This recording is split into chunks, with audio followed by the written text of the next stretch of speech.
Alors dans cette vidéo, je vais vous expliquer pourquoi en ce moment j'investis 2000 $ par mois dans un nouveau business et même dans plusieurs business. Vous voyez le problème, c'est que quand on fait comme moi, quand on vend en fait des formations en ligne, ce qu'on appelle également des produits d'information, c'est-à-dire ça peut être des vidéos, des audios, des guides au format PDF, c'est un business super rentable.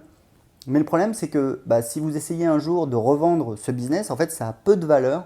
Pourquoi? Parce que très souvent, c'est un petit peu basé autour de la personnalité de l'expert, de la personne qui vend les produits d'information.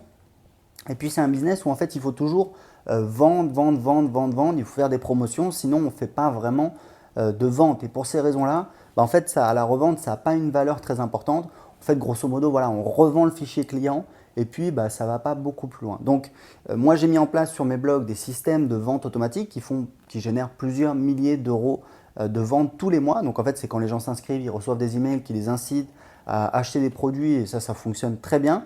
Mais le problème, c'est que si demain, j'ai plus de trafic parce que voilà, il y a un changement d'algorithme Google et puis j'ai plus de trafic, ou alors si en fait mes campagnes de publicité sont plus rentables et que du coup, je ne peux plus me permettre d'acheter du trafic et je dois arrêter mes campagnes de publicité, il n'y a plus de gens qui rentrent dans mon système, j'ai plus de gens qui s'inscrivent sur mes listes et puis du coup, je fais plus de ventes. Et en fait, il y a un business modèle qui est vraiment beaucoup mieux que ça.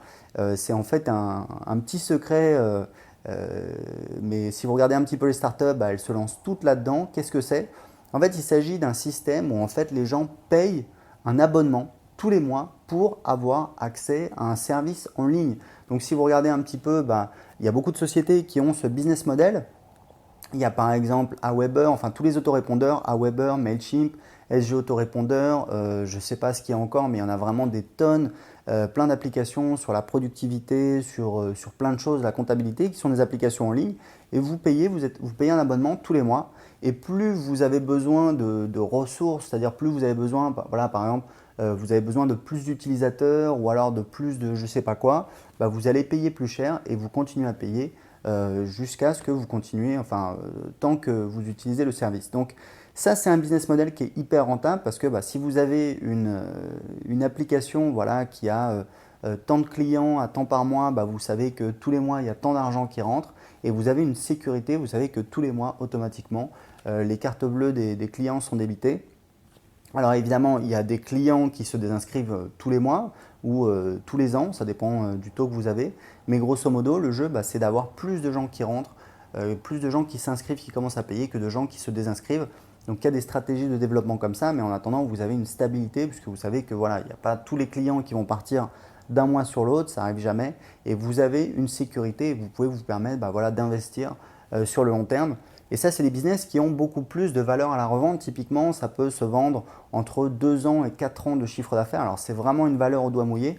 Mais imaginez si vous avez une application qui fait 10 000 euros hors taxe par mois, donc ça fait 120 000 euros hors taxe par an.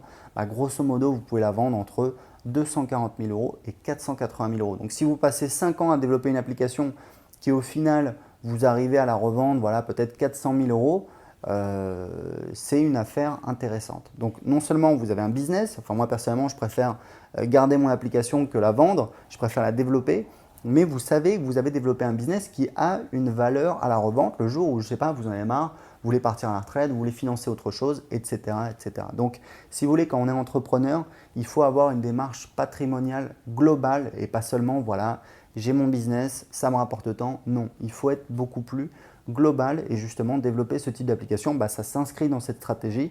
C'est pour ça que moi j'ai développé ma première application SaaS il y a 2 ans. Aujourd'hui, alors c'est pas énorme du tout, on fait 3 500 euros par mois, on a une centaine de clients.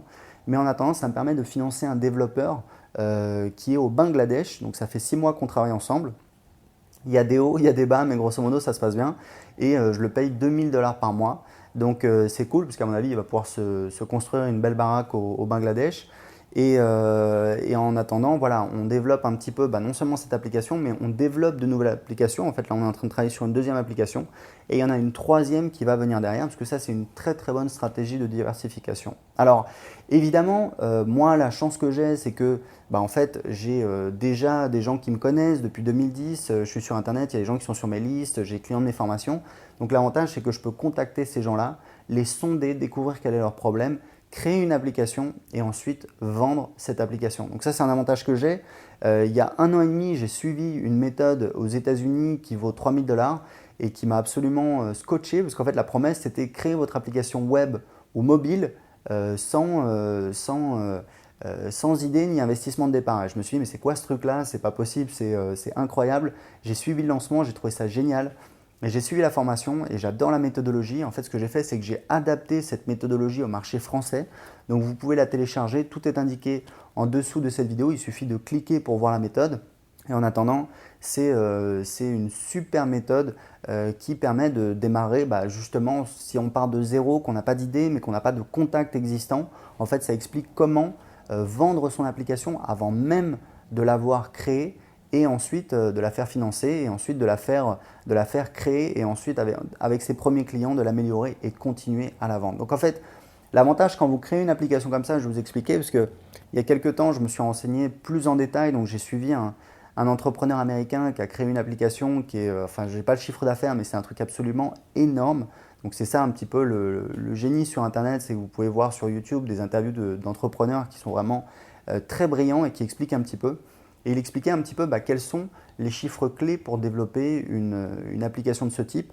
Et en fait, l'idée, c'est quoi? L'idée, c'est que au début, vous n'avez pas de données, vous n'avez pas vraiment de retour. Mais au bout d'un moment, vous savez que vos clients ils restent abonnés en moyenne. Ça peut être 1 an, 2 ans, 3 ans, 5 ans. D'accord? Donc, plus le temps passe, plus vous avez une idée précise de, en moyenne, combien de temps les clients restent abonnés. D'accord?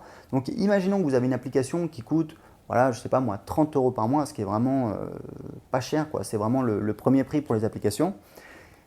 Imaginons qu'en moyenne, vos clients ils restent abonnés 1 an, d'accord? Donc ça fait 12 mois. Donc 12 mois x 30 €, ça fait 360 €.